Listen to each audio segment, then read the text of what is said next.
Estamos com 11 da manhã, mais 6 minutos, começando pela Rádio Guaíba, o nosso Ganhando o Jogo. Aqui, Guaíba, em nome do Banco Banrisul, vem aí o Pix no Banrisul, faça já. Quando o cara acertava no jogo da bocha, lá em São Luís Gonzaga, pegava no balinho, na cabeça dele, o cara gritava aqui, Guaíba, que era uma comemoração, né? Um ouvinte outro dia até mandou sobre isso. Quando tava jogando bocha, na sinuca, quando o cara dava um pá e acertava o tiro e encaçapava direitinho, o cara gritava aqui, Guaíba. Era uma coisa da campanha, das pessoas que... Cortou o cabelo. Deu uma ajeitada, não? A cara tá muito redonda. É, arredondou, né? Banrisul, vem aí o Pico. Começaram a me elogiar, começou cedo hoje. Começaram a me fazer carinho. Vem aí o Pico do Banrisul. O Zé Aldo fala aqui, Guaíba, quando faz sexo. Aqui, Guaíba. No dia, quando chega, no dia 29, quando ele olha aquele celular, o aplicativo, olha, e aí vem aquela coisinha, ele olha e grita, aqui, Guaíba. O Orestes fazia isso, né, padrinho? Eu fazia, bom dia pra você. E o seguinte, eu vou contar um negócio recente meu. Estava na reunião do condomínio que os caras fazem a chamada de quem tá. Aí o cara disse assim, Orestes de Andrade, eu, aqui, Guaíba. Não entenderam nada. Aqui, Guaíba. É brincadeira. Bom, então é isso, faça já o seu pré-cadastro no app, é o Pix do Banrisul. 11 da manhã, mais 8 minutos, a hora certa é da clínica do Dr. Sérgio Jankowski. A impotência masculina tem cura, são 30 anos cuidando da sua sexualidade. Dificuldade de ereção ou ejaculação precoce, 33 32 95 95. Bem, vocês já acompanharam hoje pela manhã, começou o horário da propaganda política obrigatória. Nós temos uma janelinha de 10 minutos, Serginho, ao meio-dia, né? Então nós temos um intervalo agora diferente do habitual no nosso programa. Nós vamos fazer o Ganhando até 11h20, tem a primeira janela, 11h40 a segunda janela, e o meio-dia nós vamos estender pela rede social, vamos continuar pelo aplicativo e vamos continuar também pelo Facebook. Não sei se o Ricardo já nos colocou, estava trabalhando hoje para reativar também o YouTube. Nas redes sociais nós continuaremos. Sem YouTube. E a programação no AM 720, no FM 101,3, você vai acompanhar a propaganda política. Sempre com a força do Banco Banrisul, nós estamos no ar com o Ganhando o Jogo. Saem do nosso aplique para o aplique dos políticos.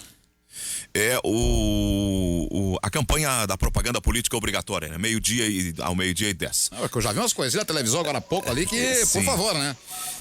Mas enfim, a gente... Será que não dá pra falar isso, né, Não tô direcionando ninguém. É a classe, algumas figuras da classe. Ok. Muito bom, mas Vamos lá. então... Vamos lá, né? Paciência, tem que votar. Aqui, Guaíba. É. O Internacional é vice-líder, gente. A gente ontem falava muito sobre o Inter, ganhou 2-0 com uma certa naturalidade. A decepção, eu não sei se dá pra uma coisa, fazer um enaltecimento do Inter e ao mesmo tempo essa fala ter a mesma validade, dizendo o seguinte, chamou a atenção a baixa qualidade do time do Bragantino. Chamou atenção. O jogo foi muito fácil, tá? Sim. Tranquilo e... Eu não sou daqueles que acham que quando pega um adversário fraco tem que tocar 6, 7. A construção dos 2-0 aconteceu e o Inter se tranquilizou. Deixou o tempo passar. Não houve pressão. Houve uma postura mais de tentar atacar do Bragantino no segundo tempo.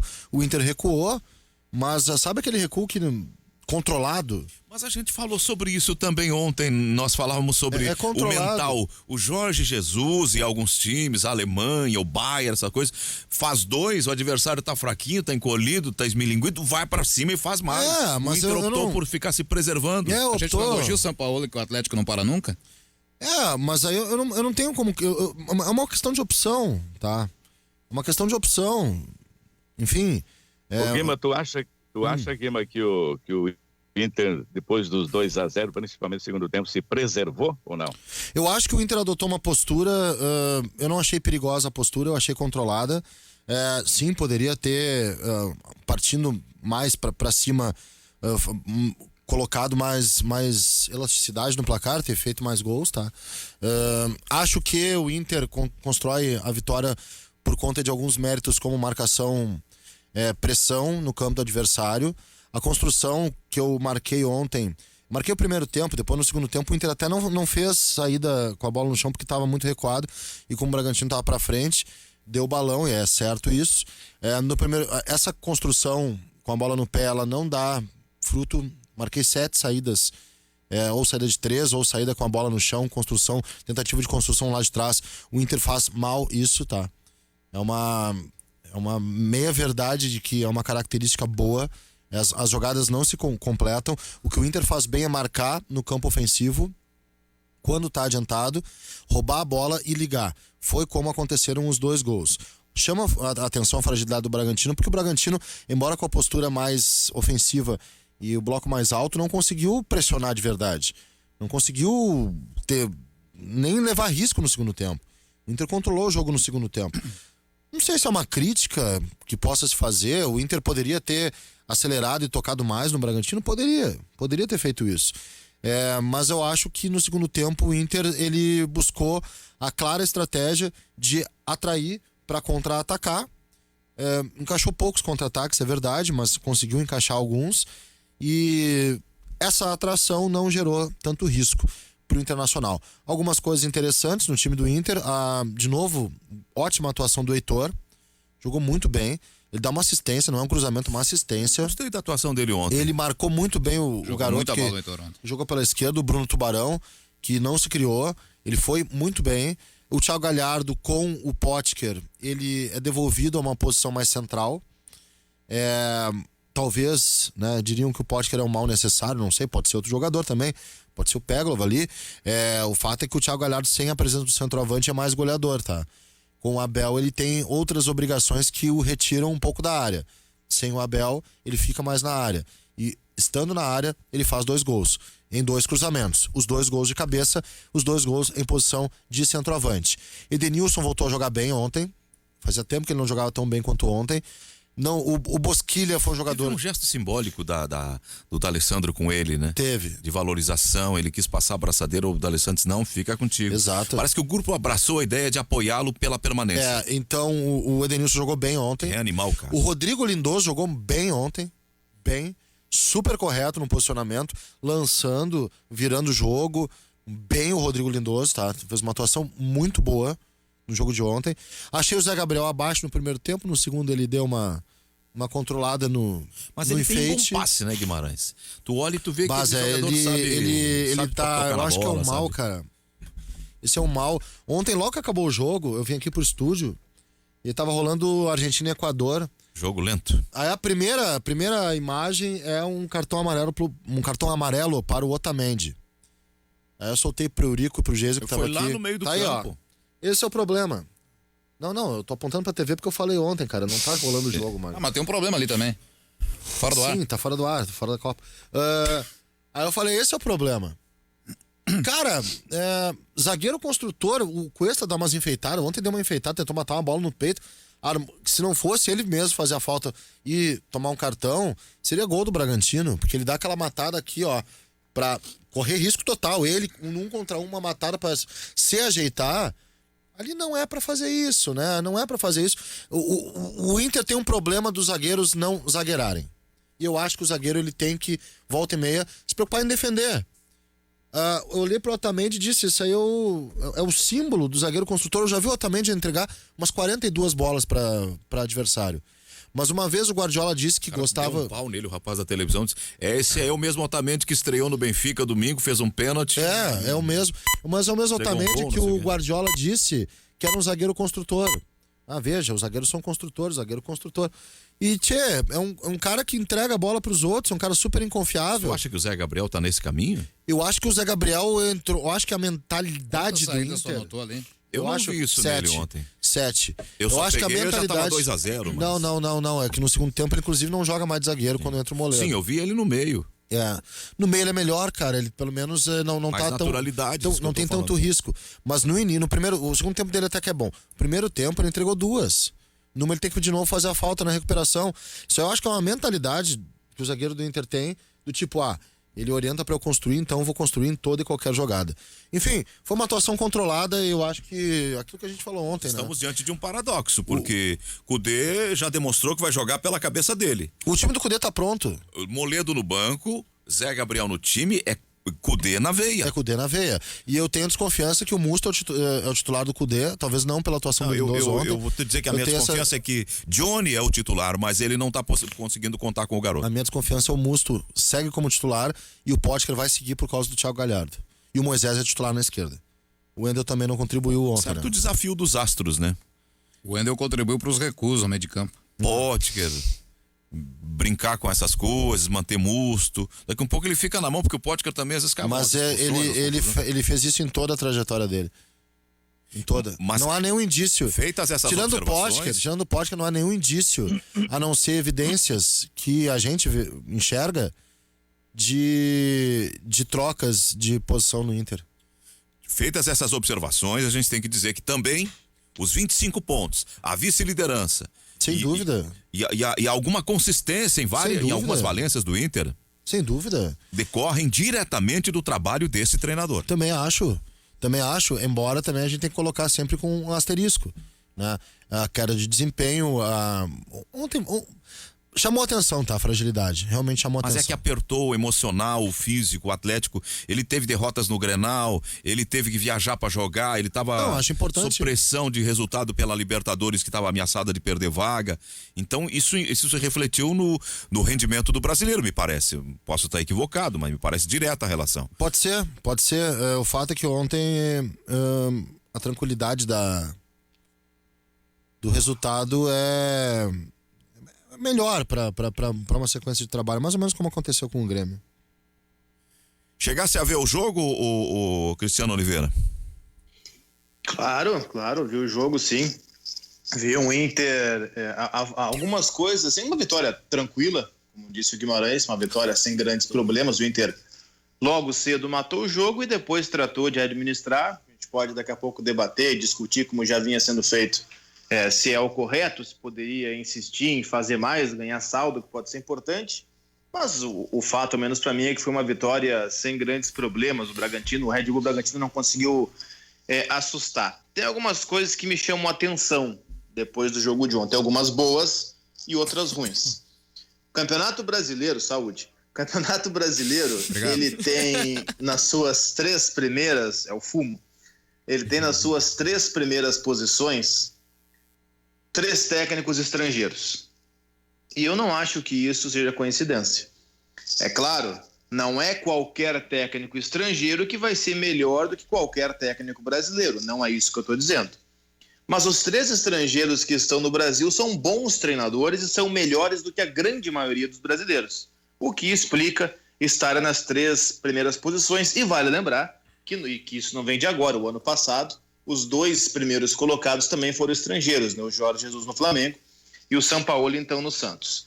Mas no jogo de ontem, o Kudê, que é bom técnico, e eu considero realmente bom técnico, embora cometa alguns erros assim que são de tirar os cabelos, um desses erros, para mim, é a volta do Potker ao time, por exemplo. Eu não acho que o Potker seja um mal necessário. O Potker vive num looping eterno, que o Potker está há 4 anos no Inter jogando a mesma coisa do mesmo jeito. Ele não vai mudar. Ter o Potker, insistir nas velhas fórmulas, significa insistir nos mesmos resultados. O Potker, ele tem uma sequência, joga mal, é criticado, se machuca. Fica meses no DM. E aí surge aquela manchete, uma nova chance para o William Potker. Aí aparece alguém dizendo, não, mas o Potker tem a característica que o Inter precisa. E aí o Potker volta.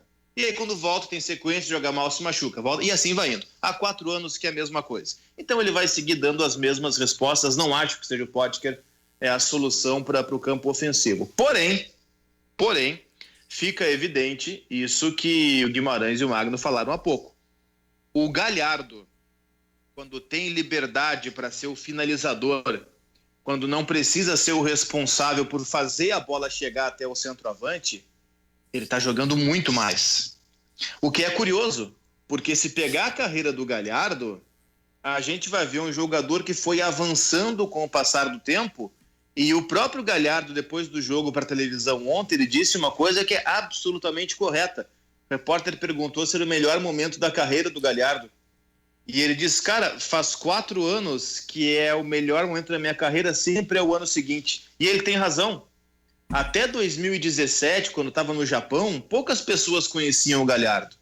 O Galhardo tinha jogado não no Red Bull Bragantino, mas no Red Bull Brasil, ninguém lembra. Jogou no Curitiba, ninguém lembra. Madureira, Brasiliense, América de Natal, Botafogo, Bangu. Ele jogou por 300 times, ninguém lembra. O que se lembra?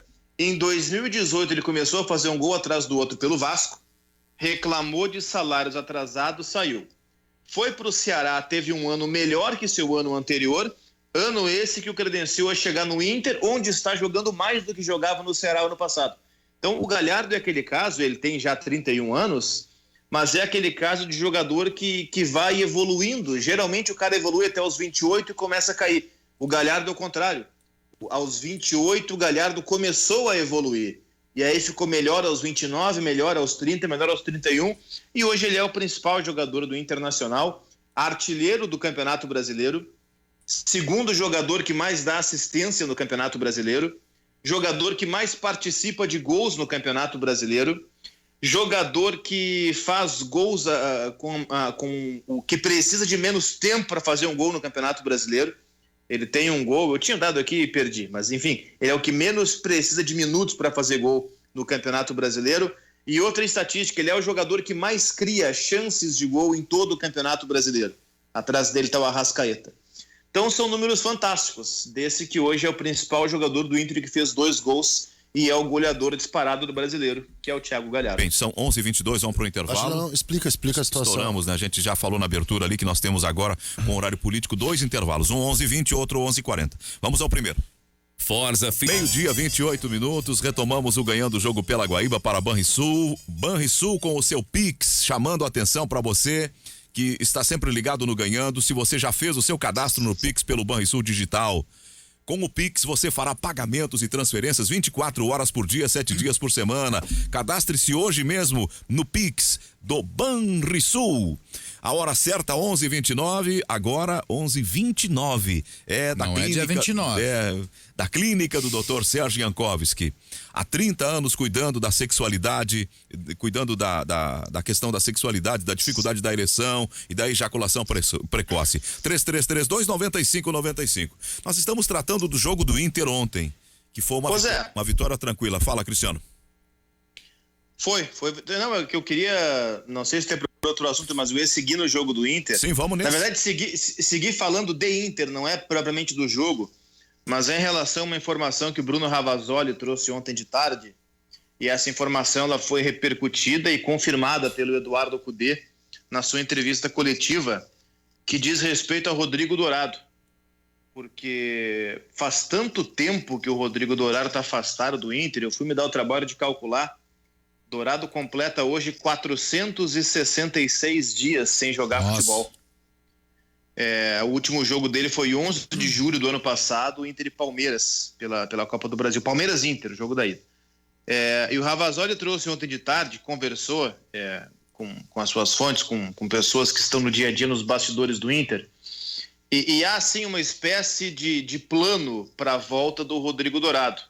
Não é aquela coisa do plano oficial, da tinta no papel, não é isso. Mas há, sim, informalmente um plano, uma ideia de retorno ao Rodrigo Dourado, de primeiro recolocar o Dourado na concentração, voltar a viajar, voltar a adquirir aquele ritmo, aquela rotina, né, de um jogador de futebol que está em viagem, a que reabilitação, vai pro dia, que volta, hotel e tal, isso. E aí depois disso, quem sabe entrar ali 5 minutos num jogo, 10 no outro, aí na outra semana já fica sem jogar de novo, na outra joga mais uns 15, 20. Recolocar aos poucos o Rodrigo Dourado, que passou por 2 artroscopias, né, 2 cirurgias no seu joelho esquerdo, foi diagnosticado com edema ósseo no ano passado, e está muito tempo sem jogar futebol. E o Eduardo Cudê falou também sobre o Dourado na coletiva e confirmou isso. Diz que espera ainda para 2020, ainda para esse ano, a volta do Rodrigo Dourado, dizendo que o Rodrigo Dourado não sente mais dores e revelando que não tem mais nenhuma sequela, nenhum trauma dessa lesão que foi bastante séria. E aí eu relaciono essas informações com o que a gente debateu nessa primeira meia hora de programa sobre quem é o titular do Cudê na primeira função. E eu quero dizer de uma forma bastante clara, uma convicção que eu tenho, que o Rodrigo Dourado Não é um jogador de seleção brasileira, não é jogador para grande da Europa, não vale 100 milhões, nada disso. Mas o Rodrigo Dourado é muito melhor do que o Rodrigo Lindoso e do que o Musto. Então, se o Rodrigo Dourado voltar a jogar em condições, 90 minutos, aquela coisa, em 2020, vai ser um belo acréscimo, um belo reforço que vai ter o Inter para abrir o seu meio-campo. Ele tinha um problema de posicionamento quando ele era titular do Inter. Às vezes de estar fora do lugar por tentar resolver o jogo sozinho, de forma individual. Aí ele ia para uma tentativa de jogada ofensiva e quando tinha que fazer a cobertura ele estava atrasado, fora do lugar, fazia faltas, levava cartões. Que era o companheiro dele como volante. E aí quando chegou o Lindoso até se discutiu. Monte de Pois é. tralha. Aí tinha que jogar por 2 ou 3, né? Eu não via dessa forma, viu, Zé? Respeitosamente de Virgem, eu não via dessa forma. Eu vi em algum momento o Dourado ser até um segundo ou até um terceiro de meio, uma coisa meio louca, quando o Inter era aquela bagunça com o Argel. E ele teve a rigor uma jogada que funcionou, que foi até no Grenal, que ele deu passe pro gol do Edenilson. Não, do Vitinho, desculpa, que ele deu passe pro gol do Vitinho. E a partir dali o Argel botou na cabeça que ele tinha que ser segundo, terceiro de meio. Claro que deu errado, foi um horror. Mas Dourado na primeira função eu não via dessa forma, pelo contrário. Eu vi um jogador bem postado, bem posicionado, que protegia bem a defesa. Eu gostava do Dourado na primeira função. Tanto que quando o Lindoso veio e que em algum momento lesionou o Dourado, ele sumiu por um período ali, alguns jogos como titular daquela função, e quando recuperou o Rodrigo Dourado, a discussão era essa. Pois é, mas Lindoso tá bem, parece que Dourado pode vir a banco, porque ele cumpre com mais fidelidade a função, faz a cobertura, não erra passe, porque o Dourado jogava esticando sempre no limite, acabava se expondo muito. É um jogador que não se omite. Eles jogavam juntos quando o Dourado estava ok, claro, né? O Dourado teve uma lesão, eu fui pesquisar o histórico dele no passado.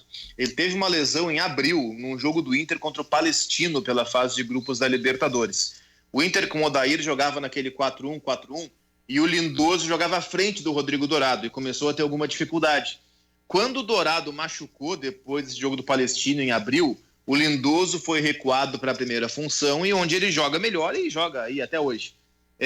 A questão é que depois o Dourado volta e, claro, reassume. O Dourado não só era titular, é que a gente, claro, faz tanto tempo que ele não joga que a gente esquece, é normal.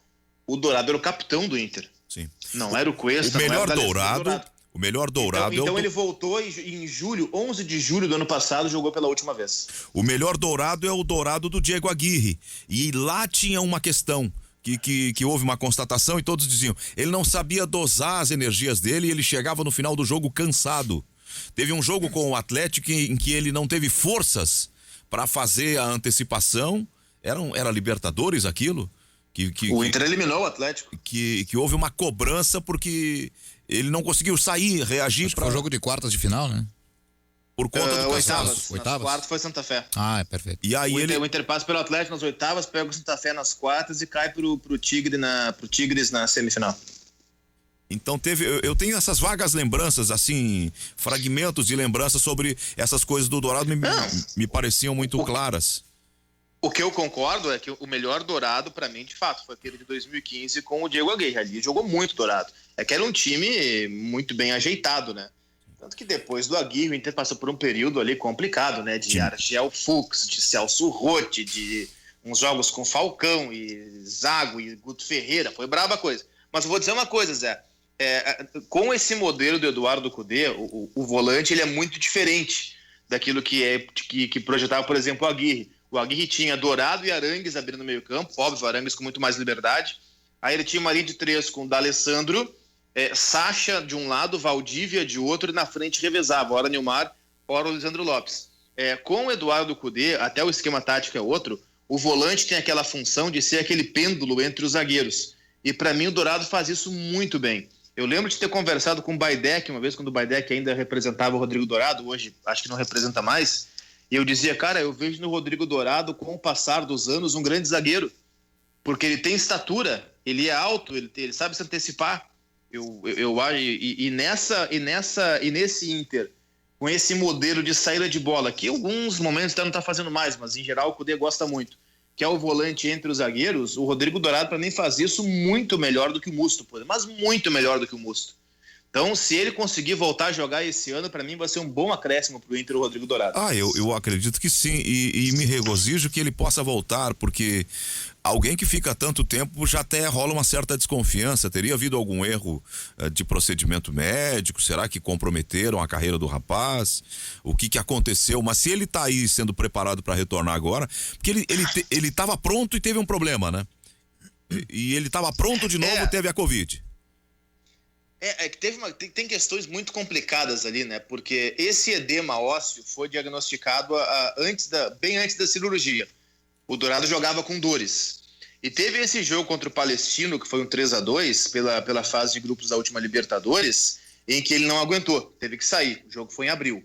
E aí começaram a falar, quem sabe, cirurgia e tal. Aí teve uma parada, uma sequência de jogos, uma sequência sem jogos, aliás, onde o Inter concluiu que não precisava. Eu não sei exatamente as datas, eu sei que uma das artroscopias foi em setembro, tá? A outra eu confesso que eu não sei quando foi. Só que foram 2. Então ele precisou fazer 2 cirurgias por conta desse problema no joelho esquerdo. Eu não sei se teve problema, eu não sou médico, enfim, não dá para ir nesse sentido. Mas, poxa, uma lesão que tira o cara 466 dias dos gramados não é uma lesão simples. Tem alguma intercorrência. Não claro. É fora do padrão de tempo. Não é o mesmo caso, mas outro que chama muita atenção é o Leonardo Gomes no Grêmio, né? Ele completou esses dias 1 ano sem jogar futebol. As desconfianças que são naturais para alguém que fica tanto tempo recuperando de uma lesão. Eu já estou de novo me aproximando, 11h38 agora, de mais um intervalo. Mas a gente está discutindo o Internacional, puxamos o Dourado porque ele é a boa notícia, que começa a retornar gradualmente depois da Covid, e estamos todos na torcida que ele recupere, Orestes. Seria interessante, claro, no momento desse em que está se anunciando a possibilidade dele voltar ainda em 2020, seria interessante um pronunciamento do departamento médico do Internacional para dizer realmente o que está acontecendo e a possibilidade de ele volta nesse ano, no início do ano que vem, né? Ontem o Cudê falou, né, sobre isso. Foi a primeira vez assim que eu vi o Cudê falar abertamente sobre o Dourado. Tudo bem, geralmente a gente nem pergunta, né, porque o Cudê fala mais do jogo do que daquilo que acontece ao redor. Mas como o Bruno passou essa informação do Rodrigo Dourado à tarde e o próprio Cudê repercutiu e confirmou isso à noite, eu achei interessante trazer para o debate, porque é um jogador que está aí, né? Tá no grupo e a gente nem conta muitas vezes, né? Eram 2 com a Covid, né? O Dourado e o Wendel, qual era o outro? Rodinei. Ah, o Rodinei. Moisés também. Moisés, Aí teve bastante. Teve vários jogadores, mas agora recente teve antes o Bruno Fux, o Heitor também. Não, mas da série em que deu o Dourado era ele mais um, eram 2 só. Era o Lindoso, eu acho. Lindoso? Era Lindoso. Antes o Musto teve. Isso. E foi Dourado e Lindoso. Foi por setor. Primeiro os zagueiros, depois volantes e agora os laterais. Foi por setor. O Lucas Ribeiro chegou a ter também, né? O primeiro foi por idade. Pegaram os guri que estavam na night, estavam fazendo onda, festa e tal. E se expondo a risco pegaram. Mas depois eles curaram. Inclusive o que foi embora pra Europa, o Bruno Fux. Foi um dos primeiros acho que foi o primeiro do Inter a ter, né? Bom, são 11h40 da manhã, tem um novo intervalo e a gente já continua debatendo o futebol no Ganhando o Jogo pela Guaíba. Bem, a gente ainda não esgotou o assunto Inter. O Internacional que jogou ontem e que ganhou, terminou a rodada ontem? Eu esgotei o assunto. Fechou a rodada? 0-0 o Atlético Paranaense com o Ceará. E assim terminou a 14ª rodada. Bom, aí então. A gente tem que cumprir 1 hora de Inter e 1 hora de Grêmio. Eu já esgotei. O Atlético tem 2 pontos à frente do Inter. E o Inter passa a ser segundo. O Flamengo tá 1 ponto atrás do Inter, é isso, né? Tô com a classificação. Aqui Atlético 27, o Inter 25, o Flamengo 24, São Paulo 23, o Palmeiras 22, o Fluminense 21. O Grêmio tá com 17 pontos, tem 10 pontos a menos que o Atlético. E tem. Só que o Flamengo tem jogo a menos, né? Aliás, o Atlético também, né? O Mineiro? O Inter tem 14 e o Mineiro tem 13. Assim, na verdade, dos 5 primeiros colocados, o único com 14 jogos é o Inter. Os outros todos têm 13 jogos. Isso. E lá embaixo o Goiás é lanterna, o Goiás tem 3 jogos a menos. O Grêmio também tem 13. Goiás tem 11 jogos só, né? Que ridículo isso. Bem, o Carlos até chegou a dar uma passada nisso. Pegou ontem a abertura das eliminatórias depois do jogo do Inter. Eu acompanhei o jogo da Argentina contra a equipe do Equador. e um jogo ruim.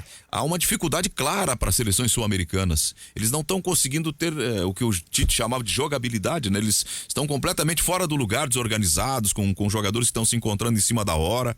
Eu acompanhava uma matéria dando conta que os caras, para chegar na Argentina e no Equador, para se reunir, tiveram que ir para outros continentes para poder encontrar países que tivessem autorização de voo. Foi um arranjo dos mais absurdos para poder montar os times para jogar a eliminatória. Essa questão de eliminatórias aí com 2 até 3 anos de antecedência a uma Copa, eu nunca achei interessante. Prefiro aquele formato antigo. Bota 2 grupinhos ali, faz lá um tiro de 2, 3 meses e deu. Um campeonato que daí as seleções estão entrosadas, há tempo de treinamento, faz uma mini Copa. Não, mas daí não pode, Marlon, porque daí eles vão resolver o problema, né? Eles têm que criar o problema, eles não podem resolver. E a gente fala, perde o apelo também do acompanhamento, tanto do público como assim. Aí joga hoje com... Fica uma coisa meio perdida. Ah, hoje tem amistoso, amanhã não tem. Claro, vai. 18 jogos pra passar a metade da seleção pra Copa. Não tem nenhum cabimento, né? Joga hoje com o Peru, aliás, hoje com a Bolívia, terça com o Peru, aí vai jogar lá em março do ano que vem de novo. Não tem nenhum apelo comercial e parece que é só pra criar despesa pras federações trabalharem. Fora o rolo de televisão que tem acho agora. essa fórmula muito ruim. Cara, divide 2 grupos de 5, passam os 2 primeiros pra Copa, vai um abraço. Isso. Na verdade... Aí ao invés de 18 jogos como hoje, você faz com 2 grupos de 5, 8 jogos, imagina, menos da metade. E aí o quinto... Resolveu o problema. Porque tem uma quinta vaga de Mas repescagem. aí vai ficar bom, eles não querem que fique bom, o negócio é ficar... Exato. Então é o seguinte, legal essa fórmula, tem repescagem pro quinto ainda, né? Tem. E aí Sim, repescagem pro quinto. E por enquanto, né, Guimarães? Porque depois vão passar, acho que 6 ou 7, quando a Copa do Mundo passar a ter 812 seleções, como vai ser daqui 2 Copas. Aí passa todo mundo, nem tem eliminatória daí, né? Vai todo mundo. Aí pensa comigo, olha só. Até Bolívia vai pra Copa. A gente que é das fórmulas, né? Aí pensa só que legal. Aí passa os 2 primeiros, modalidade de hoje, passa os 2 primeiros e quem sobrar faz o playoff da repescagem. Muito bom, cara. Dá chance pra todo mundo até o final. Mata-mata, mata ou morre. Claro. Expulsão, confusão no Monumental de Nunes. E aí é o seguinte, foguetório, cara, pancadaria. Cachorro em tchaco, dedo e gritaria. Aí é o seguinte, Nacional de Santiago. Aí é o seguinte, com 8 jogos e 2 grupos de 5, tu não pode tropeçar. Um tropeço e já era. Do jeito que é agora, cara, são 18 jogos. E jogo só no Maracanã. 18 jogos. Não, tu já começa assim, ó, tu já sabe antecipadamente que o Brasil vai pra Copa, que a Argentina vai pra Copa, que o Uruguai vai pra Copa e que a Colômbia vai pra Copa. Então tem mais uma vaga. Quer dizer, vão ficar 18 jogos enrolando pra definir uma vaga. Que no fim vai ser do Chile, sei lá provavelmente do Chile. E acabou, isso. São quantas vagas hoje? 5 diretas e mais uma... Não, acho que são 4 diretas e uma pré, não é? Eu acho que são 4 diretas e uma pra repescagem. Pra resumir, metade vai. Faz o seguinte... Já sabe que a Bolívia não vai, que a Venezuela assim, não vai, que o Paraguai não vai. 3 tu tira de cara. Eu achei uma outra solução ainda melhor que os 2 grupos lá de 5 seleções. Jogar fora. Não. Brasil, Argentina e... Brasil, Argentina, Uruguai e Chile. Classifica, direto. Copa do Mundo. Não. Sem eliminatória. Aí tá avacalhando. Não. Aí tá avacalhando. Avacalhação é isso que acontece hoje? Tá avacalhando. Avacalhação é isso que acontece hoje com jogos há 3 anos. 3 anos de competição. Isso é chato. Isso que é avacalhação. Pega Brasil, Argentina... do mundo essa, demora 3 anos pra terminar. Brasil, todo mundo sabe o resultado. Oliveira, Brasil, Argentina, Uruguai e Chile. Classifica direto. Faz um torneio da morte com os outros restantes. E classifica um pro Mundial. Em Dubai. Hã? Em Dubai. Pode ser. Em Dubai. Leva tudo pra Dubai. Achei que a bicha sabe qual é o futuro da FIFA, né? Você pode apostar comigo, daqui a 25 anos eu já falei que vai ser a primeira convocação brasileira. E eu também já falei que vai ser menos tempo. Com jogadores que nunca atuaram profissionalmente em clubes brasileiros. Vai ser um jogo contra a Áustria no Iêmen, no recém-inaugurado novo estádio do Iêmen. Vai ser daqui a 25 anos. O estádio é um estádio flutuante. Guimarães. Isso, é um estádio flutuante, né? E vai ser essa estreia de jogadores que nunca atuaram profissionalmente no futebol brasileiro. E depois do ano de 2000 e... Vamos lá. 22, 26, 30, 34, 38, 42, 46, 54... Depois de 2054, numa era pós-apocalíptica, meio Mad Max assim, o único lugar resfriado do mundo será Dubai. Porque porque será uma redoma, entendeu? E aí todas as Copas do Mundo passarão a ser levadas para Dubai. E aí vai Em acontecer. 2054, eu e o Haroldo de Souza estaremos lá, hein? Aí vai acontecer isso. Vai ter uma redoma e aí será a Copa apocalíptica Mad Max, assim. Mas dentro dessa previsão, E aí eu o tenho Daniel Alves ainda. vai ficar fora da Copa. E eu odeio ser pessimista nesse aspecto, mas eu tenho que falar. Eu acho que o futuro que se espera, pelo menos do que vem se aproveitando das seleções, é o fim das seleções. Porque o futebol europeu vai se tornar muito mais interessante, muito mais rentável, e as competições regionais serão muito mais importantes que uma Copa do Mundo.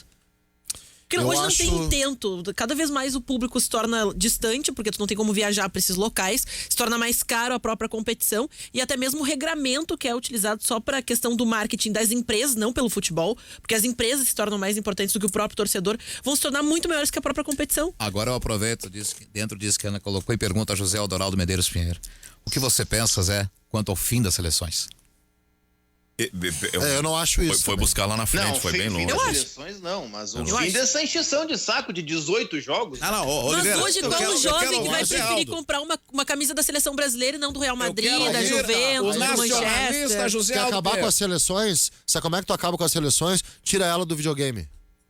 Aí sim, aí eu posso concordar contigo. Por quê? Porque eu tenho também. Que Aliás, daqui a quero 25 mandar um grande anos- abraço a Rafael Pfeiffer. Me deu 2 joguinhos ontem. Eu vou arranjar o do Henrique também. Ele que não esteja ouvindo aí. Vai ganhar também o presentinho. Está dito. Beleza. Rap Fit e UFC. Pô, É legal. muito legal. Por que tu tira ela do videogame? Porque também daqui a 25 anos, nessa era apocalíptica pós Mad Max e tal, né? A gente vai ter... Uma coisa meio dark, assim. É isso. A gente vai ter, sabe o quê? A gente vai ter a ausência do futebol como forma lúdica de brincadeira e a idolatria e fanatismo ao esporte a partir do videogame. Pode botar, é a substituição do real pelo hiperreal. Pode me cobrar depois. O Tofanello sugere 25 que anos. se faça uma Copa América um ano antes da Copa e use-se a Copa América para garantir as vagas do Mundial. Mas a seleção tem que jogar, gente. Cássio Amaral mandou isso aí também, mesma ideia. Mas é uma... Não, a seleção tem que jogar, mas ela tem que ter jogos atrativos e jogos que sirvam para alguma coisa. Mas olha A só. UEFA resolveu o problema daqueles amistosos que não serviam para nada. Criou Mas a Copa das a Nações. gente fez um amistoso aqui no Beira-Rio que o ingresso era R$200. Isso é sacanagem. R$200, velho. É, patético. Não existe isso, o Honduras. lucro tá muito mais acima e a gente perde aquela representatividade do ser alguma coisa, aquilo me significa os melhores, o sucesso, o quê? Não, porque o sucesso é ir pra Europa, ter milhares de ilhas, carros, mansões e jogar na Europa, ponto. Dubai. Seleção se preparou 25 para uma anos. Copa do Mundo no Brasil em 2014 sem jogar no Brasil. Ontem o Bruno Seleção não jogou no Ravazoli... Brasil. Ontem o Bruno Ravazoli, em tom de brincadeira, e depois eu percebi que era sério, sugeriu a convocação do Marinho. E aí ele veio... Cara, sério, o Marinho seria uma espécie de resgate de um carisma perdido pela seleção brasileira. E aí eu comecei a pensar nas convocações em geral da seleção brasileira. Se eu colocar aqui no centro de Porto Alegre para caminhar o Douglas Luiz... Ele vai caminhar tranquilamente aqui do prédio do Correio até a esquina Democrática sem que Talvez uma seja pessoa... assaltado, Tá- porque ele vai estar usando um calçado caro, um relógio bonito, vai mas chamar coloca ele atenção. normal. E os caras vão arrancar a roupa Não. dele. Sem exagero. Não, sem mas o exagero. não, sabe não, que coloca ele a tem uma paisana. maluqueira, era assaltado também. Coloca ele do jeito que... Não do jeito que tu se veste. Ex-governador já foi Não do jeito que tu se veste, porque isso aí, essa Dudalina aí também, não sei. Mas do jeito que o Magnus se veste, que tá meio... do jeito que o Magnus se veste. Caminhando daqui até a esquina Democrática. Eu duvido que tenha uma pessoa que pare pra identificar, que consiga identificar o Douglas Luiz. Duvido. Eu amplio a caminhada. Bota o trem, Vai até o trem. que tem mais gente ainda. Eu duvido que alguém reconheça Bota ele dentro do trem até São Leopoldo. o menino, o Douglas Luiz, que até é bom jogador. Não vou muito longe, tá? Não vou muito longe. Talvez algum gamer reconheça ele. Vamos pegar o Fabinho. 11h58. Tu não tem que parar, tu tem que continuar, tá? Não tô te ouvindo, só... Só anuncia, tá?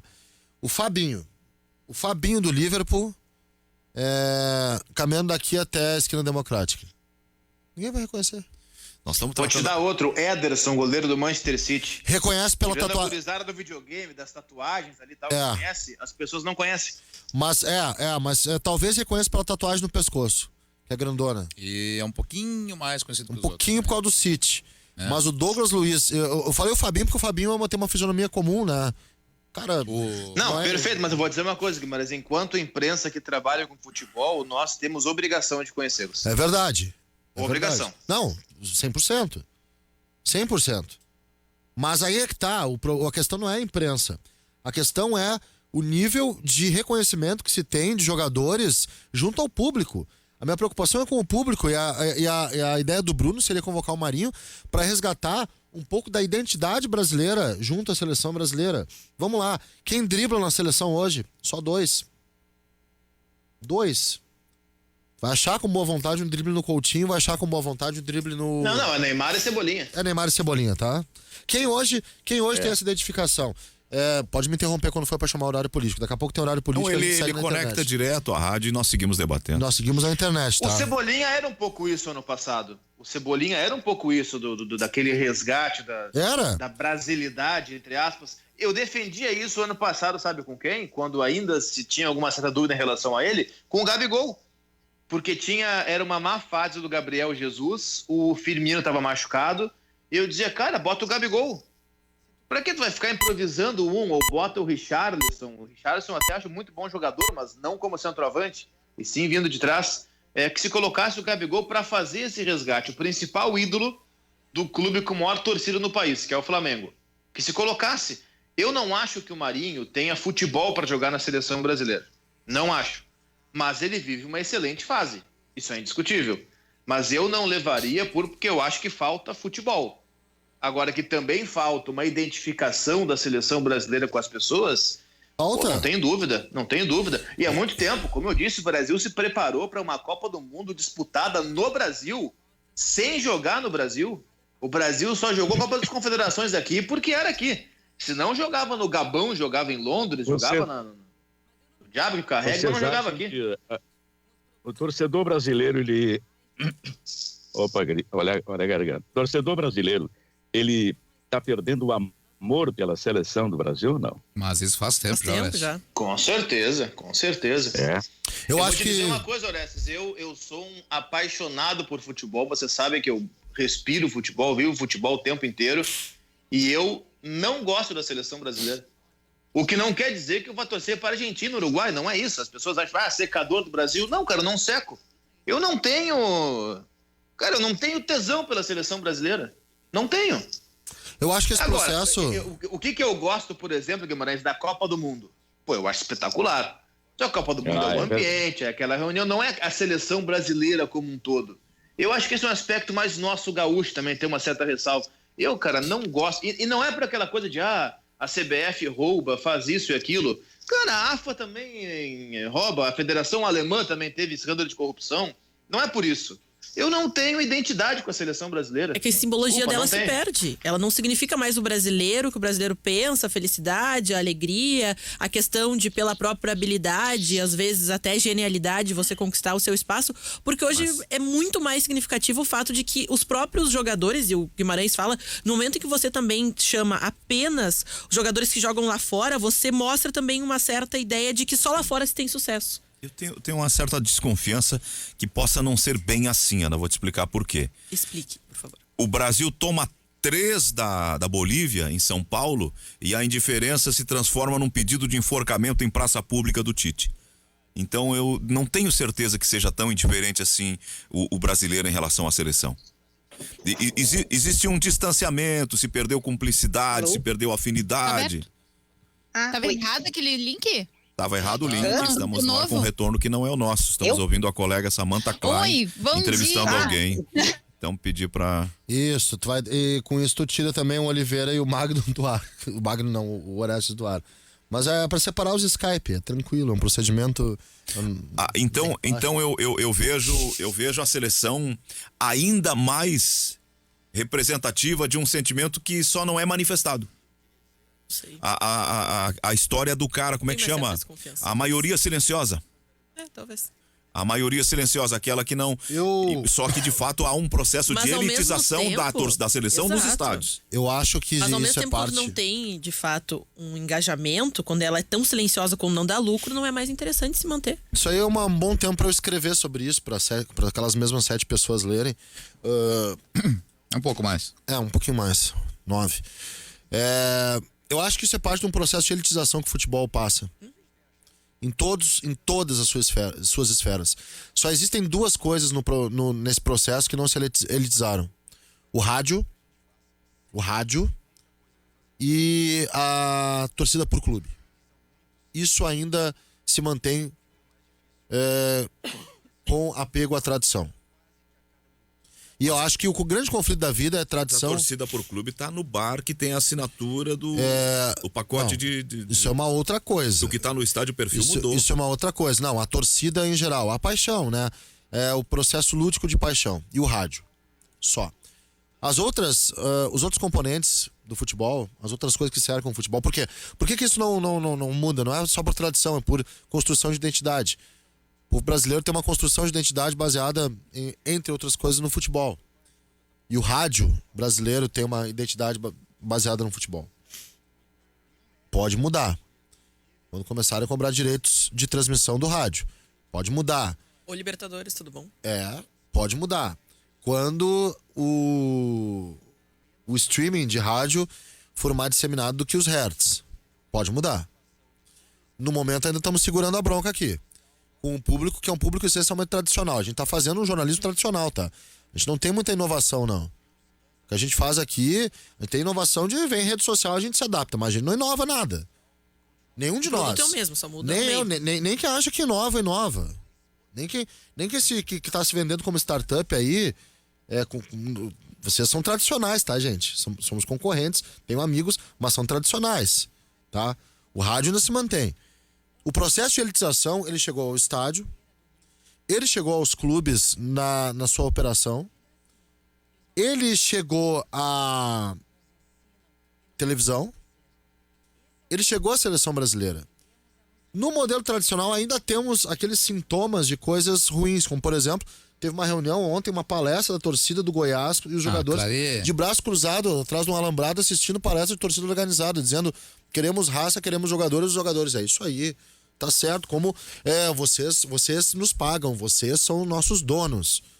Isso é uma completa inversão de valores. Só que isso é uma coisa mais tradicional. A elitização ainda não chegou na torcida organizada. Coisa mais raiz. E veja que coisa paradoxal. A torcida organizada, que em tese é algo assim que é nefasto no futebol brasileiro, tá? Em geral é. Talvez seja a última, sabe? Último galho a se segurar para manter alguma coisa mais tradicional dentro do futebol. Quem pode nos salvar são os caras que a gente não concorda. É muito doido isso. O futebol brasileiro, ele tá fazendo um esforço danado para perder a sua identidade, só que não consegue, porque a paixão pelo clube é muito forte. E todos os mecanismos, né, e tensões que existem entre torcidas e dirigentes, e treinadores, jogadores, enfim, é muito doido. É paradoxal até. E assim, eu vejo a seleção assim. A seleção é um evento hoje. Tu vai ver, o jogo é na Neoquímica Arena. Hoje, na Neoquímica Arena. Olha só o nome do estádio, Zé. É uma marca. É uma marca. Até aí a gente já tem um processo de elitização. É um produto, é um remédio. O time que É a um gente transmitiu laboratório. ontem. Oi? É um produto. Red Bull. É tudo. Ai, que mundo louco, para, eu quero descer. Então eu vou te dizer uma coisa. Agora eu vou no achismo total, tá? Já que nós estamos dizendo aí daqui 25 anos, daqui não sei quanto tempo. Vou te dizer uma coisa que até já aconteceu com uma ou duas seleções, depois a FIFA parou e acho que vai voltar. As seleções terem patrocínio master na sua camiseta. Já teve. O Brasil já teve Coca-Cola uma vez. Já teve a Coca-Cola, era o exemplo que eu ia usar, foi a marca que me veio na cabeça. Olha como são as coisas desse mundo capitalista em que vivemos. Daqui a pouco vai ter Copa do Mundo, Brasil e Itália. Aí vai estar lá Itália, Fiat na camiseta, bem grande. Aí vai estar o Brasil, Coca-Cola. Sei lá, tô inventando duas marcas quaisquer aqui. Vai ter. Vai ter, porque as marcas vão perceber que é mais uma forma de tirar um belo dinheiro na principal competição de todas, que é a Copa do Mundo. A FIFA que utiliza-se muitas vezes de cervejarias, de concessionárias de automóvel, de fabricantes de pneus, um monte de coisa que a FIFA coloca no estádio para ela e que as seleções têm sim seus patrocinadores, mas são concorrentes às vezes, né? Concorrentes muitas vezes, só que esses patrocinadores ficam restritos aos uniformes de treinamento e às entrevistas coletivas. A bola rolando mesmo, só o escudinho da CBF ali. Mas essa é uma situação do mundo que vivemos. Com certeza. Tu tem que viabilizar materialmente, tu tem que viabilizar financeiramente os eventos, tu tem toda uma estrutura para montar, tu precisa ter segurança, tu precisa ter campos em condições, tu precisa ter o melhor dos mundos para o futebol de hoje, então tu tem que comercializar para dar condição de ter esse melhor dos mundos. Então, é indissociável, quer me parecer, que tu tenha patrocinadores, que tu tenha marcas, como também me parece inevitável que tu tenha um calendário estendido para poder ter espaço para veicular as marcas, para dar espaço para os teus anunciantes, para as tuas grandes empresas de contratos longos. Vamos entrar no campo?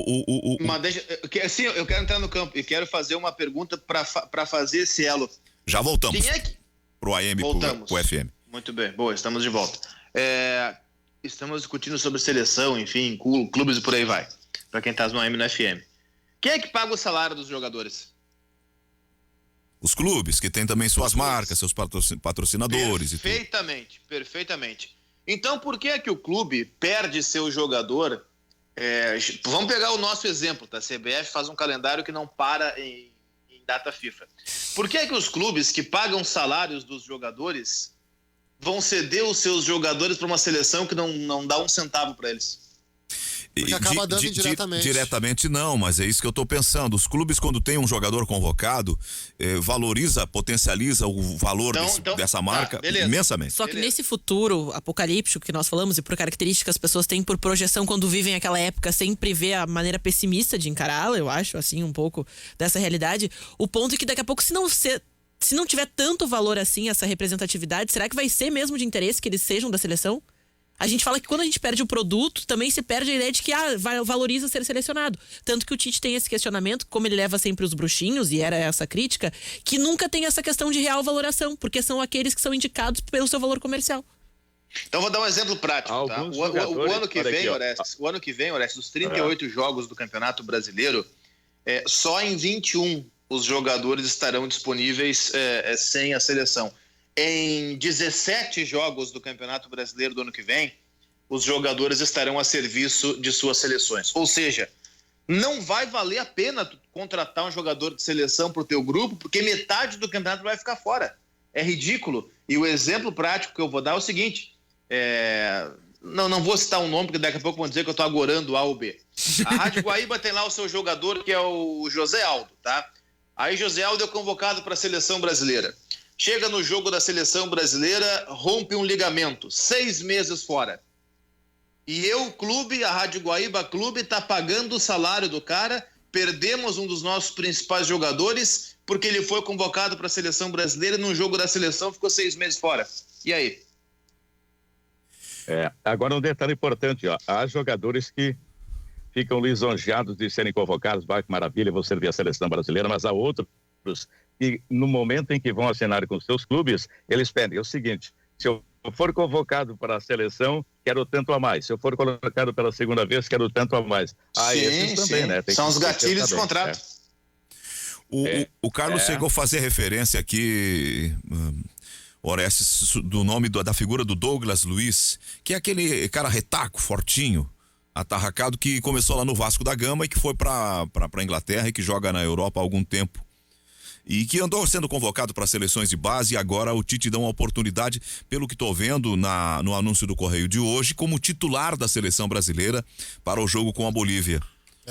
Eu nunca vi o jogador com tamanho de seleção principal e mais ainda de titular, mas ele está sendo anunciado aqui. Eu colocaria o Bruno Guimarães.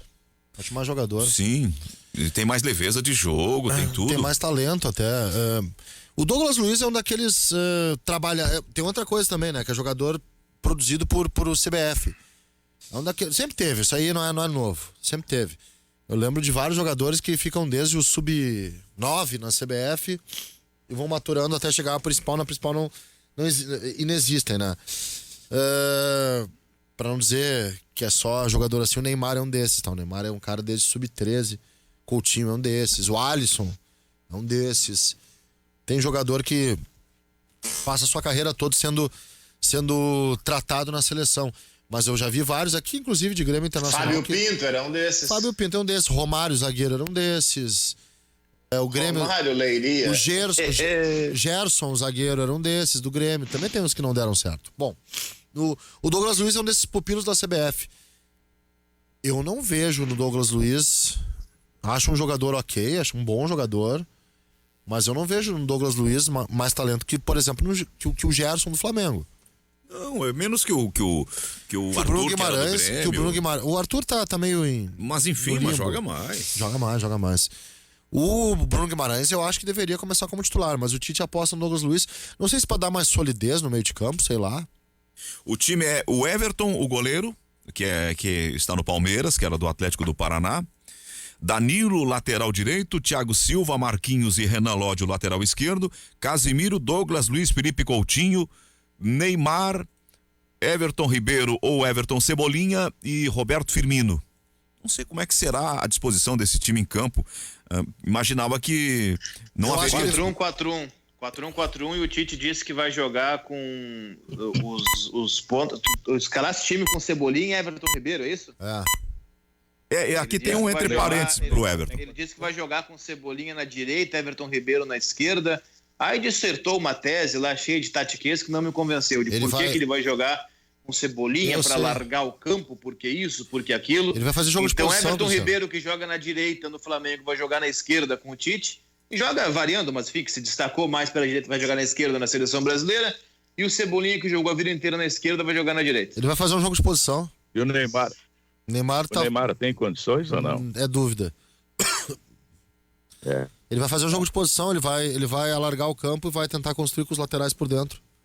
E vai deixar os caras presos na ponta pra poder fazer a bola circular. O Tite vai fazer. Ele vai. Cara, vai atravessar o. O samba. Ele tem que dar liberdade, ele tem que fazer a galera concentrar na bola. Quem são os laterais da seleção brasileira? Danilo e- Provável aí? Danilo e Lodge.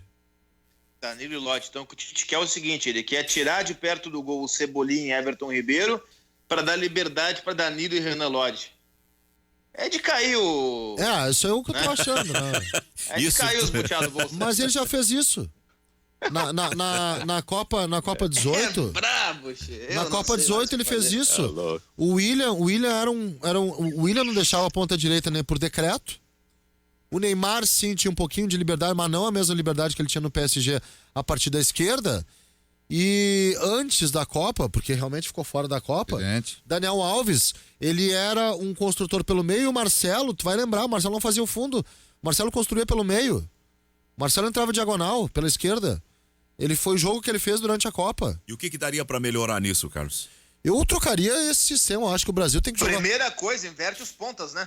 Eu faria o Everton Ribeiro joga melhor onde? Na direita. Então põe na direita. Cebolinha joga melhor onde? Na esquerda. Põe na esquerda. Mas aí cai Começa por aí. Mas aí cai o conceito, né, velho? Aí Não, claro, tem o conceito. Tem o conceito. Claro. O que eu faria? Não, pra escrever um livro é uma beleza. Bota um polígrafo no campo. Então, entra em campo 11 polígrafos. Distribui um em cada parte do campo e tem resolvido o problema. É verdade. O que deve ter brilhado os coraçõezinhos no olho do Tite quando ele viu o Guardiola, cara. Porque isso aí é uma teoria do Guardiola. Que mudou isso no City, né? Mas que foi, assim, amplamente empregada no Bayern. Embora no Bayern ele utilizava ponteiros com pés opostos. O Robben canhoto pela direita e o Ribéry destro pela esquerda. Mas depois ele tentou no City também. Enfim, o que eu acho eu testaria um sistema com o Neymar livre. Se o Neymar não joga, eu testaria o sistema com 2 atacantes, tá? Eu tentaria o sistema com um volante só. Nesse posicionamento do Cebolinha, se ele for fazer o facão, ele vai concluir de pé esquerdo. Ele não vai fazer o facão, o Tite falou, ele quer alargar o campo. Ele quer deixar o Cebolinha como o William era, preso na... Longe do gol. Até o Douglas Costa, canhoto, pé oposto, Douglas Costa preso na direita. Então é o seguinte, sem o Neymar, qual é o melhor driblador da seleção brasileira mais habilidoso? Everton Cebolinha. Então é o seguinte, Cebolinha, menino, olha só. Tu vai ficar lá 1 quilômetro do gol, tá? Não quero tu driblando perto do gol. Se tu driblar, tu vai ser substituído. Vou tirar, tu não me dribla. Se tu driblar os caras, vai me arrumar um problema. Tu fica bem longe do gol. Eu vejo assim, ó, nós não temos muitos outros jogadores bons para mudar a convocação. Mas talvez contra a Bolívia funcione esse modelo. Agora a gente pegar times mais cascudos, mais qualificados, esses improvisos vão cobrar um preço da seleção brasileira. E da própria estabilidade do Tite, porque a gente vive hoje na realidade dos resultados. Não tem resultados, pressão no cara. É verdade. E outra coisa assim, Zé, por exemplo, ele vai... esse estilo de jogo, esse esquema de jogo que ele quer apresentar com alargando o campo pelo lado esquerdo, etc e tal, mas ele treinou isso com os jogadores? É o que ele está fazendo agora, nessa semana, né? Em 2 dias. Pois é. Não? Esse é o problema, esse problema, formato de eliminatório. Cara, se não tem tempo, não inventa, cara. Não inventa. Cara, o Tite é muito bom técnico. Se tivesse uma pré-temporada, 30 dias, eu realmente acredito que pudesse dar certo, porque ele é bom técnico, sabe das coisas. Tem tempo, consegue ensinar, beleza? Agora, em 2 dias, cada treino dura o quê? 1h30? 2 horas no máximo, a atividade ali mais pegada. Os caras estão jogando de um jeito há anos. Tu não vai conseguir em 2h30 reverter isso. Tudo bem, contra a Bolívia é capaz de funcionar. Eu tenho para a seleção brasileira uma ideia, especialmente para esses jogos contra adversários mais fracos. Se para os clubes o resultado fala mais alto do que o desempenho, eu acho até correto, para a seleção também. Mas ao contrário dos clubes, que eu não vejo essa obrigação, me desculpem, na seleção brasileira eu vejo. Eu acho que a seleção brasileira tem obrigação de jogar bonito. Seleção brasileira tem obrigação de jogar bonito. Não daqui a pouco num jogo contra uma Itália, contra uma Alemanha, contra uma Argentina, jogos mais complicados. Agora, contra a Bolívia e Peru, a seleção brasileira tem obrigação de vencer e de convencer. O Peru tem virado um transtorno na nossa vida nos últimos confrontos. Quando? O Brasil ganhou deles na final da Copa América. Mas meio com dificuldade. O Peru foi reagindo ao longo da competição e chegou na final. Fez um gol de pênalti. Nós tínhamos o histórico de Brasil-Peru, o último confronto antes dos jogos da Copa América, que foi uma vitória tranquila na fase classificatória e depois um jogo mais equilibrado na decisão, do Peru nos ganhando nos Estados Unidos. O Brasil só se complicou contra a seleção peruana naquela Copa América, que era o Dunga, o técnico, aí também era mais fácil, né? Era o Dunga, o técnico, conseguiu ser eliminado para a seleção peruana. Com gol de mão. Gol de mão. Rui Dias. Do Rui Dias, se não me engano. Rui Dias, né? Que jogou no Curitiba aqui no Brasil. Fora este jogo na Copa América, a única vez que o Peru colocou dificuldades à seleção brasileira foi na Copa 78, quando levou 6 da Argentina, desclassificando a seleção brasileira daquele Mundial. O campeão moral, Capitão Coutinho. Argentina 78, Mário Kempis neles. E o grande Menotti. Não era só Mário Kempis. Filiol, Holguín, Galvão, Passarella, Tarantini, Ardilhas, Gadiego, Kempis, Bertoni, Luque, Hausmann na direita, depois Bertoni, Luque, Ortiz, depois Vidias, depois Barbas, e pra cima deles, e sola do Kempis, e gol na Holanda e Argentina campeã. Vamos fazer um intervalo em seguida. Tu dormiu bem. Graças a Deus, felizmente bem. Daqui a pouco vai entrar Doc. O Zé Alves foi excitado falando da seleção. Não, você sentiram a alegria dele dar essa escalação? Que loucura, cara. Aí depois ele vem torrar minha paciência. Não, porque nós brasileiros, não sei o quê. Nós brasileiros, não, um argentino. Não, eu até hoje de manhã estava falando aqui no Bom Dia sobre a Pilar Pérsico, que é uma política argentina, que ela publicou um vídeo essa semana dando um pau no governo, né? Então vocês estão falando, dormiu o quê? Falando com o Thiago Moreno. Não, estava acompanhando os vídeos lá. E às vezes disso que você estava falando. Às vezes eu acompanho algumas coisas da Argentina, porque como é a terra da minha família, da minha mãe, dos meus irmãos, eu dou uma chulhada. E eu fiquei olhando o jogo da Argentina ontem e eu tô ouvindo vocês aqui falando da seleção brasileira. Não é muito diferente o debate que eles têm lá em torno da seleção argentina, porque o time deles, tu pega os caras, são todos jogadores de grandes times, com um rendimento muito bom na Europa, mas eles quando se reúnem na Argentina, não dá jogo. O jogo ontem da Argentina era um jogo pobre, arrastado, sem imposição, sem velocidade. sem aquela coisa da intensidade que tanto se fala. Era um jogo que ia, assim, alguém botou uma foto de um cachorro meio dormindo numa cadeira. É mais ou menos como ver a Argentina, dizia o cara, e aquela figura daquele cachorro caindo na cadeira com aquela cabeçona. Porque porque a Argentina é aquilo, dá uma soneira o cara olhar. A minha preocupação é que o Brasil... A única coisa boa foi o pênalti. Que o Brasil não reproduza esse modelo. A única coisa boa foi o pênalti. Por um invencionismo do Tite, que o Brasil não reproduza isso. Eles até falam na crítica que fazem. Os melhores técnicos da América do Sul, com algumas ressalvas, são os argentinos. Mas eles não estão na seleção. Não tem nenhum grande técnico. A seleção tem um treinador que é, na ordem do dia, um treinador que está lá para trás. O brabo é o seguinte, Zé, rapidinho antes do intervalo, os 3 melhores técnicos argentinos quais são? Simeone, Pochettino e Gallardo. Nenhum dos 3 está na seleção. Pois é. Não, e o Gallardo tá ali do lado. É só ir lá e pegar ele, fazer um contrato que ele possa treinar o River e treinar a seleção. Não, aí é uma demasia já, né? Escolhe um e vai. Não vai ficar nos 2, né? Parece videogame. Não, mas pra ficar com o Scaloni... Mas foi resolvida aquela questão da AFA? Os problemas de corrupção, que o pessoal não tá querendo muito se juntar. Daí tu tá querendo magia, né? Cara, é que a seleção argentina, às vezes, ela parece assim... Por que essa turma não quer pegar? A revista Caras, né? Aí por que o Icardi não é convocado? Não, porque os jogadores ficaram do lado do Maxi Lopes contra ele e tal. Aí o Tevez não era porque ele, o Messi, não sei o quê. E aí tal jogador ia porque era amigo do Messi. E tal não era inimigo do Messi. O Scaloni foi mantido porque se deu bem com os jogadores. É tudo com base no relacionamento. O futebol fica em último plano. Eu acho o seguinte, ó. O cara pegar para ser treinador de um clube e da seleção é perigoso. E o benefício para os jogadores do seu time aí, né? O cara começa a beneficiar o cara, aliás, cara não... O Luxemburgo teve isso durante um semestre. Exatamente, é complicado isso aí.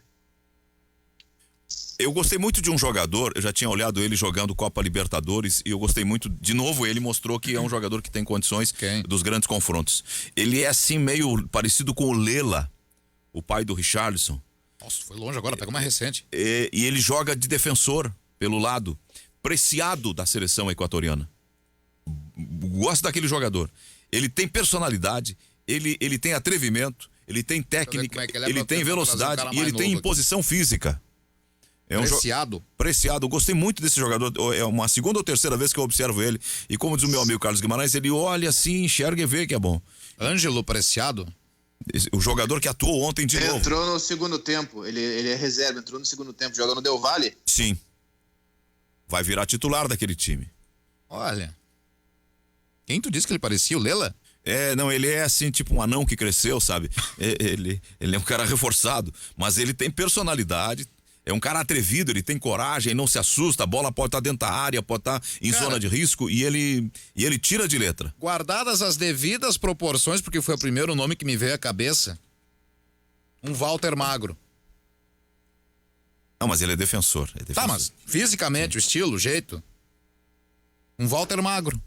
Cara, peguei esse cara Preciado aí, ó. O goleiro do Equador continua sendo Dida Domingues. Ele mesmo. Nossa senhora.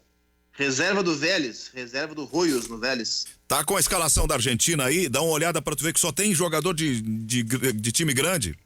Não, mas mais ou isso menos. aí sim, evidente. Mais ou menos. A questão é o contexto, né? Mais ou menos jogador de time grande só. Existe uma renovação ali. Eu vi a convocação da Argentina, eu vi um pouco do jogo. Tem uma renovação, mano. Agora o fato de tiver que cortar o Saravia e o Kahneman, né? Eu não seriam titulares, tal. Ele tá apostando muito no Montiel como lateral direito. Jogou o Montiel, Martínez Quarto também, Armani. Saiu pra entrada do Fogg. Ele ia jogar na outra rodada daí, né? Na outra partida. A defesa começa por o River aqui, né? Armani, Montiel, Martínez Quarto também de Tagliafico, Paredes, Depou e Acunha, Messi, Ocampos e Lautaro Martínez. A novidade. Muito bom time. A novidade é o Ocampos, que é muito bom jogador, Lucas Ocampos, que é do Sevilla. Que merece ser titular realmente. E depois, no segundo tempo, ele botou o Sálvio, que voltou a ter uma fase muito boa no Alário também, né? O Alário também. E o Foyt no lugar do Montiel. E eu já acho que é uma forçada. O Foyt eu acho mais zagueiro que lateral. Uma forçada de barra. Mas esse meio de campo é um meio de campo que reconstrói Com a saída do Di Maria e a entrada do Acunha, fica mais pegador e menos, possivelmente, talentoso. E na frente, novidade é o Campos. Ele gosta muito do Rodrigo De Paul, que até melhorou, se tornou um jogador interessante. Mas tem o Lo Não, mas Celso ele tem também. aqui, ó, ele tem no banco Papu Gomes, ele tem no banco Giovanni Simeone, ele tem no banco o Joaquim Correia, o Alário que entrou, não convocou o Agüero. Do meio para frente, continua com várias grandes opções da Argentina e com renovação. O Dybala cortado. Várias novas opções na seleção argentina que juntam-se às opções antigas. O problema da Argentina, para mim, não é nem a defesa. Para mim, o problema é o início do meio campo. Embora o Paredes eu acho bom jogador, mas é um outro nível em relação ali ao próprio Acunha. E ao ataque, então, nem se fala, né? Eu acho que dá pra formar com o Paredes, Lo Celso e De Paul. E aí, o Lautaro é titular da seleção argentina. Jogou bem ontem. O Lautaro joga muita bola. Joga muita bola, mas muita bola. Eu esperava o Lamela, mas não tava nem no banco. Eu acho Uma fraude. Não, que fraude, cara. Vou chamar o cara de fraude. É um bom jogador, mas pra seleção tem outros melhores. O Ángel Correia, convocado o Joaquim Correia, que é da Lazio. O Ángel Correia, pra mim, deveria ter. O Papu Gomes, do Atalanta, joga mais que o Papu Gomes poderia Tava relacionado. a contragosto, porque ele não gosta muito, poderia ser titular. Agora, um treinador, como ele faz importância na vida de um jogador, né? A gente olha o Martínez Quarta e ele joga assim com uma naturalidade, uma confiança de jogo, que ele parece um grande zagueiro histórico. Parece uma sexta-feira. Não parece uma quarta, parece uma sexta. Parece uma sexta via Praia Catarinense, bem tranquilo e tal. Mas é bom jogar. Ele foi vendido, né? Ele foi vendido para a Europa, não sei para que time, até o River passou nos trocos ele por falta de receitas para enfrentar a pandemia. Eu acho que é Porto. Qual? Por 15 milhões de dólares ele foi vendido. Foi vendido mesmo. 12:30 marcou o sinal, nós estamos debatendo o futebol pela Guaíba aqui no Ganhando o Jogo, sempre com a força do Banco Banrisul. O Guimarães está ali buscando a informação e as informações da previsão Fiorentina. do tempo. Fiorentina da Itália, né? Ele pega uma coisa melhor. Sim, não, mas lá ele vai sofrer. Porque ele é um jogo mais clássico. Lá não tem essa coisa de zagueiro dando passezinho. Lá os italianos dão bordoada e vem pra cima. Baseado num recorte de. Mas eu vou dizer um negócio aqui. Eu vou no recorte de agora. Olha, a Itália hoje ainda é esse jogo. Eu assisti domingo. Me prestei a isso. Assisti Inter e Lazio. Internazionale e Lazio. Domingo à tarde, da Atena. Campo curto. Cara, Lautaro Martínez, Lukaku, beleza, ótimo. Mas que jogo bem ruim. Que jogo então eu complicado. azar, porque os jogos de fora que eu vejo são quase... Cara, Lazio não passava no meio de campo. Lazio Parecia é um time, o Red Bull, assim, trocando passe ali, perdendo, tentava uma bola e parava. Complicado. A Fiorentina... Não, a tua tese, o Thiago Silva é apelidado de monstro, tem a camisa aposentada, o Aldair é o maior defensor da história da Roma. Jogadores técnicos, zagueiros técnicos. Tá comparando o Martínez Quarta com eu tô dizendo o meu ídolo Thiago Silva. Eu tô dizendo que os zagueiros que técnicos... superou Tu disse que o cara não vai ter vida boa na Itália porque ele é técnico. Eu tô dizendo que os zagueiros técnicos têm vida boa na Itália. Se ele for leve, ele vai ter dificuldade. O Aldair era leve. Se o cara tem qualidade, vai ser bom na Itália, no Exato, Brasil, na Espanha. Não, o Aldair era refinado, mas era firme. O Thiago Silva também. O Martínez Quarta tá mais pra Mauro Galvão, assim, no jeito mais... Mas joga mais na elegância. Que era o Baresi. Mas o Mauro Galvão... Pelo amor de Deus. E o Maldini como zagueiro? É. Não, mas jogadores fortes. Não, gente, para um pouquinho. Tá, então... Mas corpo a corpo, eles tiravam vantagem. O Aldair era magrinho. Um jogador firme, jogador de imposição. Aldair tinha velocidade, tinha baita jogador. São 12h32. Qualidade vai dar bem. 12h32, estamos no Ganhando o Jogo pela Guaíba para o Banco Banrisul. Intervalo e nós voltamos já. Ana, tu tem condições de me ajudar aí? Vamos atender os recados pelo Face? Claro. Como é que nós estamos? A briga tá grande lá ou tá tudo O tranquilo? pessoal tá participando aí, um abraço pro Felipe Santini, pro Ivair Antônio, pra Beth. Eles falam aqui bastante a respeito da seleção brasileira, falam que, olha, Zé, até quando a gente começou a falar, o pessoal, esse assunto chato, ninguém quer saber a respeito da seleção brasileira, pra ver como é que é a situação. A Dorli coloca bom dia, ótima sexta-feira, com muita energia, que a gente tenha bastante saúde pelos dias que virão e sucesso nas jornadas. Muito obrigada. O Marcelo fala que o Cudê não tem bronca e nem se irrita com a torcida. A bronca dele e irritação é com aqueles da imprensa. Não sei, né? Aí fica a opinião dele. O Gabriel falando da foto, viu, Tudo é Zé? culpa da imprensa. De te usando aquele paletó, o pessoal acabou. Porque o Edu marcou a gente lá no seu Twitter, mandando a foto aqui pra Isso é uma gente, coisa fazendo a do comparação. Magno. O Magno é um calhorda, eu recebi hoje de manhã aquela das ombreiras. Aí Tu que usa o terno de Mocó e eu que sou o culpado? Não, eu tava era o último grito naquela época. Eu tava dentro. Mas TV2 enfim, Guaíba, televisão nós estamos nossa em pra nossa 2020 agora, né? Pô, aquilo lá foi... Era considerada a revelação, né? E esse canalha aqui fica... Meu conterrâneo, em vez de me ajudar, o Horácio fica me dando... Recém voltando da Copa 90. Tu pegou na Itália esse terno, né? Não, eu fui com ele pra Itália. Foi uma vergonha. O Adrio Correia manda aqui, ó. Foquem na dupla, ninguém se importa com a seleção brasileira. Olha aí. O Sandro Teixeira fala quando o Jean-Pierre voltar a jogar, quando ele volta, falem logo dele, chega dessa Renato lenga-lenga de quiser. seleção.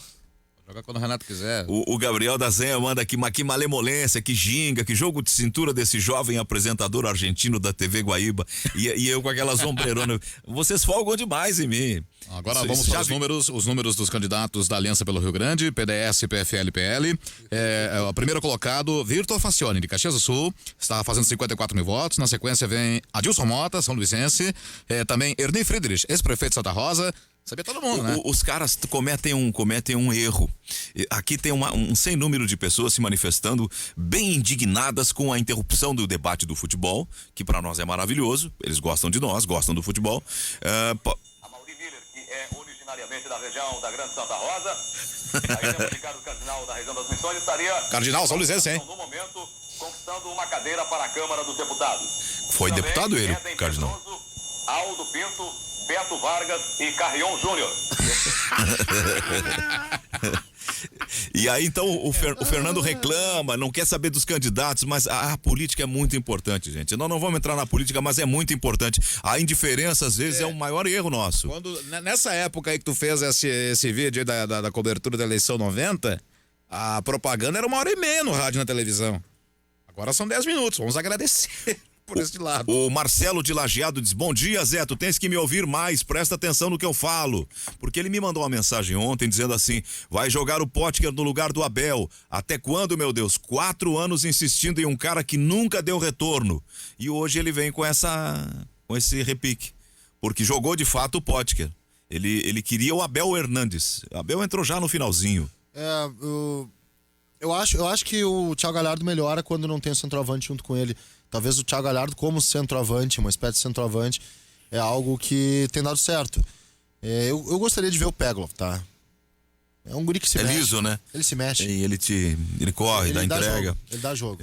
Na seleção ele era meio preguiçosão, jogava com a bola no pé, mas no Inter ele se mexe. Ele é virador.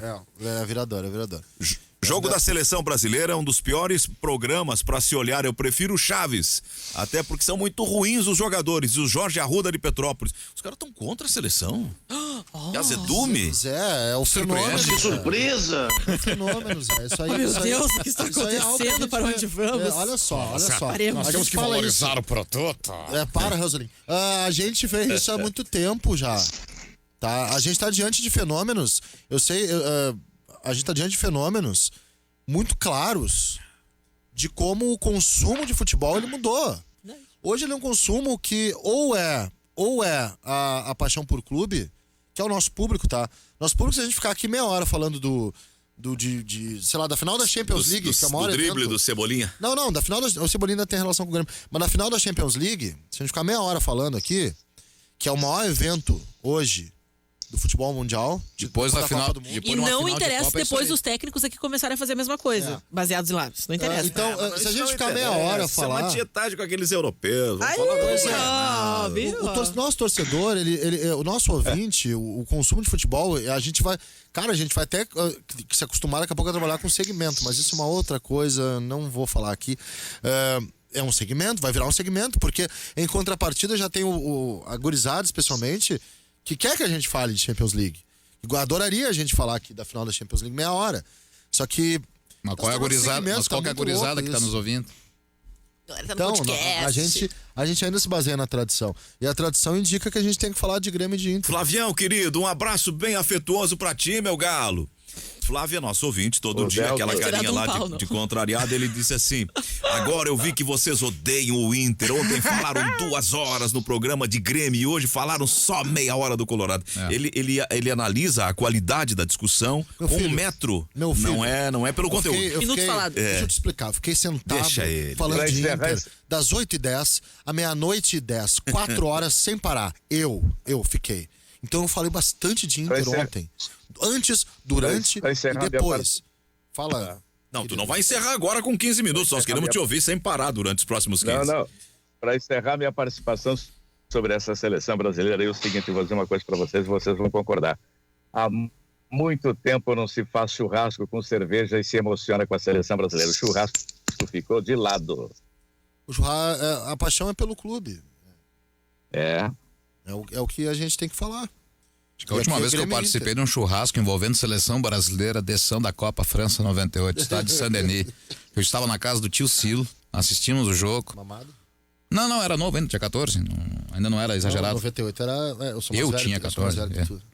E 2002 sim, 2002 eu subi num caminhão, inclusive, na carreata do Eu Centro tava State. trabalhando, cara. Tomando vinho. Eu não fiz isso. Não, mas eu Tava fiz. trabalhando. E acho que a última vez churrasco foi isso aí. Copa 98, a gente almoçou, churrasco, muito bom, tinha marzete, uma maionese fabulosa. E assistimos aquele vexame. Fiquei triste. Foi a Copa que eu mais torci, verdadeiro. Agora falando sério, foi a Copa que eu mais A minha torci. foi 94. 94 a surpresa pelo título, tinha 10 anos. Mas 98 eu torci mesmo pela seleção. 2002 acabou Eu sendo. gosto, tá? Eu vou dizer Foi um 11 negócio de sério. julho de 98, né? Não, o dia. Eu gosto. Era um domingo. Ah, isso sim, domingo sim. 11 de julho de 98 era um Sim, domingo. sim. Eu voltei da França porque a minha filha estava fazendo 1 ano de vida. E a gente veio fazer a festa. Um Isso aí aninho. ela estava com 1 ano. Passa o tempo, né? Pois é. 23 anos Em já. geral, os finais de Copa são domingo, né? É, Desde 30. assim não. Essa é uma poupada. Desculpa a palavrão. Mas quero dizer o seguinte, tu acabou de errar a data então, porque afinal foi dia 12, não foi dia 11. Sim, não. foi sábado. Nós comemoramos. Foi o terceiro lugar, ela Holanda fez o e aniversário no Croácia. sábado, mas nós comemoramos no domingo à tarde, inclusive. Eu gosto. Foi 12. Eu gosto porque eu gosto de ver. Eu me surpreendi com o Magno aqui. Porque... Pena que eu não vi esse jogo de Inter e Lazio, que na minha cabeça poderia ser um bom jogo. Ah, foi um horror. Cara, E o que deu depois, Milan e Ô, alguma Magno, coisa lá tu também foi trabalha ruim. comigo nos jogos do brasileiro, cara. Não vamos também aliviar a coisa, né? É por isso que eu tô te dizendo, não tem tanta diferença. Não, se ele comparou Cara, com o os jogos que eu Bragantino, vi pelo que tem. apresentou tudo ontem. bem. Os jogos que eu tenho visto mais o campeonato inglês. Tem. Tá, o inglês, tô falando do italiano. O italiano eu vi um jogo. Eu vi. O que eu vi, cara? Nem lembro. Eu vi um jogo na primeira rodada pra ver o que a Bandeirantes tava fazendo lá no show do esporte. O que seria isso? Eu não sei. Um barulho um pouco Tá estranho. tirando o casaco, ficou quente. Mas o brasileiro e parece um ranço meu, parece um. Né? Eu não quero. A única parecer- diferença de jogo que eu vi, ao menos, desses partidos que eu acompanhei no domingo passado, a qualidade terrível, igual o Campeonato Brasileiro. Primeiro ponto, qualidade, igual. A única diferença positiva é que os caras não ficam matando o tempo, não ficam joga fazendo. mais rápido, né? Não ficam fazendo. O árbitro não apita qualquer coisa. O encostão na área do adversário que o árbitro aqui no Brasil para lá, não. O que mais? Simulações. Jogo mais correto. Essa é uma Dos jogadores. das gigantescas e oceânicas. Mas por qualidade. Nesse caso, oceânico literalmente, né? Porque há um oceano nos separando mesmo. 2, inclusive. Das Mediterrâneo. diferenças. A arbitragem daqui, cara, é um negócio xarope. É chato ver jogo no Brasil por conta de alguns técnicos naquele antifutebol, mas também muito por causa das arbitragens. Eu ainda vou fazer um levantamento um dia, mas eu sou capaz de apostar que 50% das faltas marcadas no futebol brasileiro não são faltas. São inventadas pelos árbitros que adoram 0-0. No Brasil, o atacante não pode encostar no zagueiro. Se o atacante encosta no zagueiro, como está perto do gol, é falta. É inacreditável. No Grêmio Curitiba, o lance que o Matheus Henrique tomou cartão amarelo, o juiz tinha que sair preso do estádio, porque não só não foi falta, como o Matheus Henrique não encostou no cara, mas ele deu o cartão. E aliás, se não me engano, até foi o terceiro, acho que fica fora da próxima. É alguma coisa assim. Então os caras inventam faltas com a maior cara de pau. A juizada brasileira, é óbvio que eu estou generalizando, adoram um 0-0, adoram se encostar no resultado para não se complicar. No Brasil é assim. E fora... Atacante encosta no zagueiro, apita que é falta. E fora que tem os pavões que ficam ali batendo papo, fazendo ceninha. Ricardo Marques Ribeiro. 74 vezes indo ao VAR, num lance de olho. Roberto Lopes. É. Thiago Duarte Peixoto. Esses são terríveis. É uma cultura, né? Nós temos uma outra característica que é um pouco cansativa até para quem gosta de jogo com objetividade, que é o que os europeus nos mostram. Eu também não sou muito do europeu, até tem um ouvinte aqui que tá dizendo, é o Felipe, ele faz banho e tosa em cães, ele mandou uma propaganda aqui e tudo. Ele diz assim, ó, eu não acho graça no campeonato europeu. O nosso público é o brasileiro. E outra coisa, a idade do público. Na maioria com mais de 35 anos. Ele diz que o público gosta das coisas daqui. Ele acha que tem uma juventude que gosta do europeu, mas que é abaixo dos 35. E que o público acima dos 35 gosta do futebol nacional e das coisas daqui. É que eu tenho um problema, assim, ó. Até o Leonardo Miller aqui, o ouvinte, disse que parece ranço. Sim, talvez seja.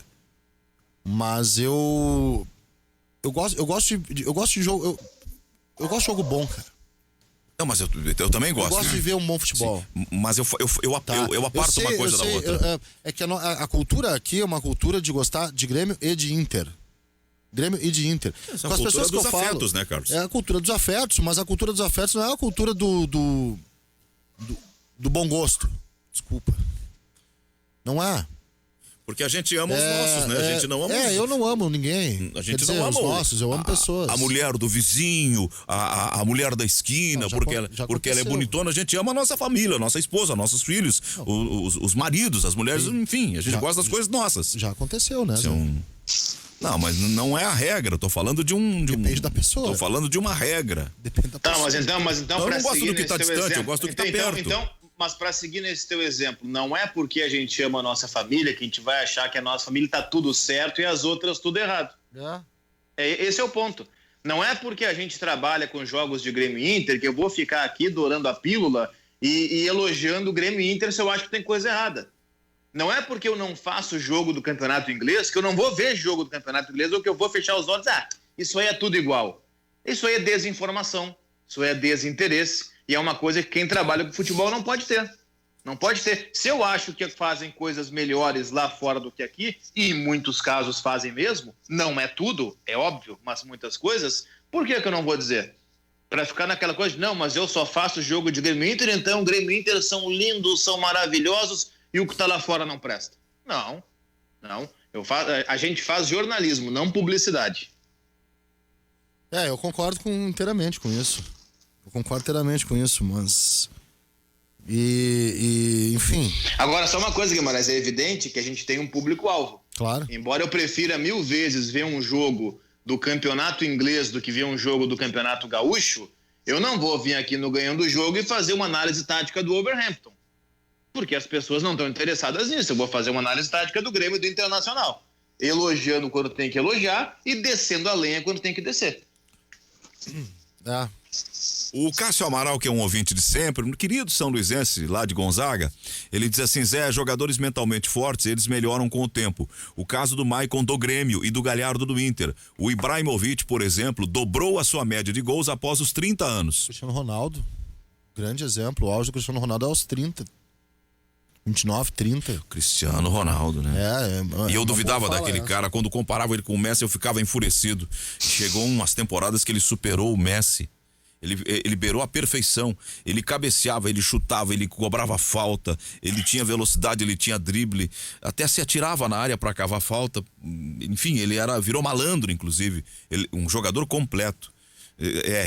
Mas não são todos que amadurecem, né, Carlos? Tem uns que ganham dinheiro e meio que largam o negócio. Essa fala do Cássio é uma boa fala, eu também acho. Tem jogador que... Ele fala do mental. Vou dar um exemplo do Marinho, tá? Pra pegar um jogador com mental muito baixo, sempre foi muito baixo, o do Marinho. O Marinho passa por um processo de amadurecimento agora que é impressionante. Até na fala dele. Ele resolveu, de forma tardia, virar adulto. Ele não veste mais o personagem. Não veste mais. Não, vou te dar um outro cara. Tu falou em adulto, eu lembrei da brincadeira do adulto Ney. O Neymar hoje é um jogador 1 milhão de vezes mais maduro do que era 2 anos atrás. Verdade. 1 milhão de vezes mais. Já era a hora também, né? Claro, até demorou, né? Demorou. Agora eu vou dar o contrário disso. Um cara que chegou ao auge com 19 anos e de lá pra cá é só queda. Duas do mundo das aves. Pato e Ganso. Eu vou dar um exemplo Pato de um e jogador Ganso chegaram ao seu auge com 19 anos. Dos 20 pra cá, uma linha descendente. com auge, um jogador com auge aos 24, 25 e depois dos 25 tem linha descendente com pequenos, assim, né, lapsos de super qualidade, que é o Ronaldinho. O Ronaldinho, ele não passou por um processo de amadurecimento, ele passou por um processo de infantilização pela fama. A fama infantiliza o Ronaldinho e não amadurece. É um processo diferente. O Ronaldinho, no início, ele me parecia um cara até sensato. Parece o balão do padre. Né? Infantilização e alienação. Subir, mas não vai voltar à base. O Biafra, né? Voar, subir. É só dica, né? É só dica. Não, o Ronaldinho é isso. Que pena, né? Que pena. A gente queria que ele voltasse pra terra pra poder conversar com ele. Como é que foram aqueles jogos lá? Ele não dá mais entrevista. Só Gaforelli tentou falar com ele, blindaram ele. Só ia fazer uma entrevista pra um único programa de um único canal de televisão e ia cobrar pra fazer. É triste. Tu sabe quem ele me lembra, Zé? Quem nessa alienação dele, assim, claro, não tem a ver, esse que eu vou exemplificar, teve até um problema com drogas, que não é a questão do Ronaldinho. Eu me lembro o Jardel, cara. Tu vai conversar, a impressão é que ele não vai saber te dar nenhuma opinião ponderada sobre nada. Ele não consegue construir uma frase conectada com a realidade. Bem, é uma pena. Estamos aí, final de semana, Magno. Arquivo Guaíba, amanhã, 7 da noite. Pedro Carneiro Pereira. Boa. Vai ser o nosso homenageado. O grande Pedro Carneiro Pereira. Um dos maiores narradores da história. Mito. Do rádio brasileiro, um mito. Da escola Pedro Pereira, cantaria Orestes. E do grande Ranzolin. Do grande Ranzolin. E o a rima na frente. Né? Mas, então... Se cantar vai dar problema. Assim que eu canto. Deixa quieto, assim. Deixa 7 da noite. Ele é nosso ouvinte, não me criem problemas. 7 da noite, o Arquivo Guaíba, uma homenagem a Pedro Carneiro Pereira. Tem os momentos da divulgação. Ainda não se sabia que era ele. Estourou. O que havia falecido no acidente em Tarumã. Toda aquela questão no Beira-Rio, no Inter de São Paulo, com Ranzolin narrando. Interlagos, a vitória de Emerson Fittipaldi. O Grande Prêmio Brasil em fevereiro de 73. E no domingo? Lotus Preta aqui. E no domingo? E o último bloco do programa, o último jogo do Pedro. Um Grêmio e Remo, uma semana antes do falecimento dele. Um jogo no Estádio Olímpico. Dessa vez domingo não é somente porque... amanhã, 7 da noite. No domingo, 8h30 da noite, né? É isso, Beira-Rio, Inter Atlético Paranaense. E o nosso é das 4 horas, o Grêmio com o Santos. Isso. Então tá, esse é o recado, estourou, vai bater 1 hora. Obrigado, Carlão, obrigado, Magno, obrigado, Valeu. Cristiano. Nosso ouvinte, então. É o do Edson Dutra, da música, é nosso ouvinte, sim. O alvo da música, o Pedro. Porque às vezes tem os comentaristas que entram depois da gente aqui que falam a mesma coisa que o Guimarães Oliveira falaram aqui no meio do jogo. Assim, né? Deixa os caras. Aninha, querida, muito obrigado. Tchau. Tchau, tchau. Segunda, 11 da manhã, estamos de volta. Até lá.